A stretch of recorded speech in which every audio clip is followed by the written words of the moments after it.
Dharmendra Nirmaliya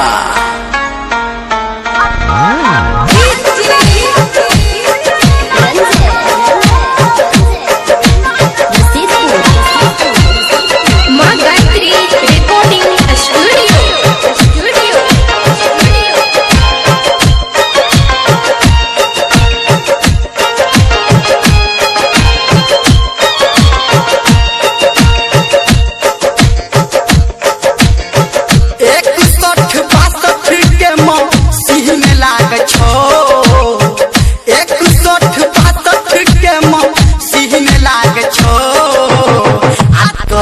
mobile में कौन पिहन लाग छो आ तोरा मोबाइल में कौन पिहन लाग छो जियो नहीं तो आखिर कौन सिम लाग छो। अच्छा जियो नहीं तो आखिर कौन सिम लाग छो आ तोरा मोबाइल में कौन पिहन लाग छो आ तोरा मोबाइल में कौन पिहन लाग छो। पीन लाग छो पीन लाग छो पीन लाग छो पीन लाग छो आ तोरा मोबाइल में कौन पीन लाग छो। डीजे डीजे रंजय को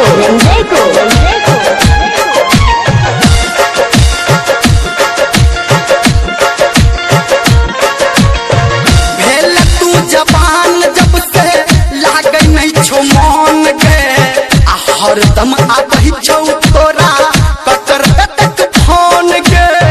तोरा किया छाटे छाटे छोरो भेल तू जबान जब से लाग नहीं छो मन के आ हरदम आबही छौ तोरा के कर तक फोन के।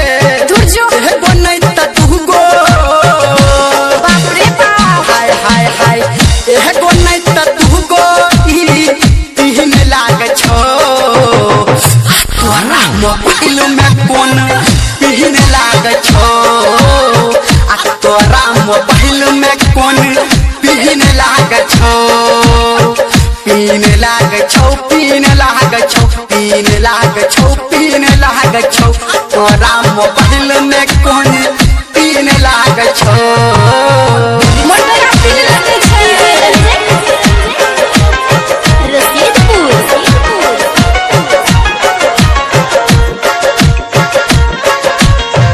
महीना के खटक तू करे छारी चार्ज के आ फूल कोना करे छी तू बैटरी के चार्ज के। सोलर प्लेट से करे छिए रो महीना के खटक तू करे छारी चार्ज के फूल कोना करे छी तू बैटरी के चार्ज के। चहिना के ने गोरकी तब की चहिना के नया केस किहन लाग छो आ तोरा मोबाइल में कौन पिहन लाग छो आ तोरा मोबाइल में कौन पिहन लाग छो। पीन लाग छो पीन लाग छो पीन लाग छो पीन लाग छो आ तोरा मोबाइल में कौन पीन लाग छो।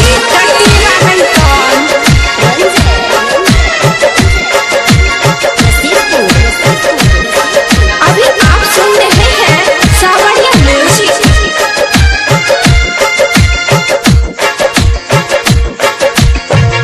मामा भगिन के पढ़ सुन तू गाना पाँच धर्मेंद्र के तू बने भी दीवाना।